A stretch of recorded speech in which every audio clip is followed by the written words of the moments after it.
তো hey guys, আমি এখন চলে এসেছি দুর্গাপুরে। জায়গাটার নাম আমি এখন বলবো না, তোমাদেরকে গেস করতে হবে এই জায়গাটা কোন জায়গা, আর এই থিমটা কোন থিমে করা হয়েছে সেটাও তোমরা কমেন্টে জানাবে। এটা থাইল্যান্ডের কোনো একটা থিম বা কোনো একটা মন্দিরের অনুযায়ী হচ্ছে। দেখতে তো অসাধারণ লাগছে। আমরা এসেছি অনেক দূর থেকে, প্রায় 40-50 কিলোমিটার দূর থেকে এটা দেখার জন্য। 2টার সময় বেরিয়েছি, অনেক কষ্ট করে এসেছি। আর আমাদেরকে এনেছে মিরাজ ভাই, মানে যদি এই মিরাজ ভাই না থাকতো আমরা আসতেও পারতাম না। তোমাদের এই প্যান্ডেলটা কেমন লাগছে তোমরা কমেন্টে কিন্তু জানাবে। পশ্চিম বর্ধমানের সব থেকে উঁচু একটা মণ্ডপ, যেটা হচ্ছে অগ্রণী ক্লাবের আন্ডারে।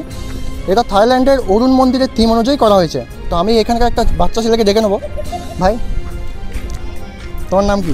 দীপক। তোমার বাড়ি? এই সামনে। তো তোমাদের এখানে এত বড় একটা হচ্ছে প্যান্ডেল, কেমন লাগছে তোমার? ভালো লাগছে, খুবই ভালো লাগছে। তুমি দর্শককে কিছু বলতে চাও? আমরা ইনভাইট করছি যে তোমরা এখানে আসবে, দেখে যাবে। খুবই সুন্দর লাগছে দেখতে, ভিতরে পুরো সামুদ্রিক জিনিসের কাজ করা আছে, ভালো লাগছে দেখতে। তো তোমাদেরকে কিন্তু ইনভাইট করলো, তোমরা নিশ্চয়ই এখানে আসবে, একবার দেখে যাবে। আমরা একটু ভেতর দিকে যাবো, দেখবো ডিজাইনগুলো। তো এখানে আমরা এই ডিজাইনগুলো দেখছি, পুরো সামুদ্রিক জিনিস দিয়ে তৈরি করা হয়েছে। ঝিনুক, কড়ি, সমস্ত কিছু এখানে আছে। চলো একটু ভেতর দিকে যাই, দেখা যাক। সত্যি মানে ঢুকছি, অবাকই লাগছে, মানে কিছু বলবো না, দেখতেই থাকবো, বুঝতে পারছি না। মানে আমি সত্যি একদম হতভম্ব হয়ে গেছি এগুলোকে দেখে। এত সুন্দর হাতের কাজ, যেটা কিন্তু আগে কল্যাণী ITI-তে হয়েছিল, সেম জিনিস এখানে হচ্ছে। কিন্তু আমি যেহেতু ওখানে যাইনি, এখানে প্রথমবার এসেছি, তো দেখে একটু অবাকই লাগছে। সত্যি হাতের কাজ কিন্তু অনেকই সুন্দর। দাদা এগুলোর নাম কি? ঝিনুক। হ্যাঁ, তো এগুলো পুরোটাই ঝিনুক দিয়ে তৈরি, নিজের হাতে আঠা দিয়ে কিন্তু বানানো হয়েছে। তোমাদেরকে একটু ভেতরটাও দেখিয়ে দিই। তো গাইস, এটা হচ্ছে ভেতরের লুক।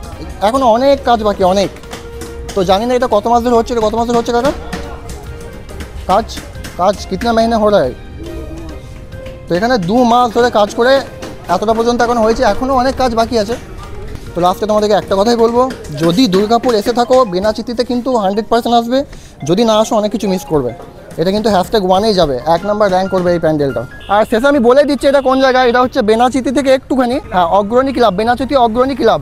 এইটা একটা স্কুলের মধ্যেই করা হয়েছে। তো কেমন লাগছে তোমরা কমেন্টে জানাবে, লাইক ফলো করবে। তো গাইজ টাটা।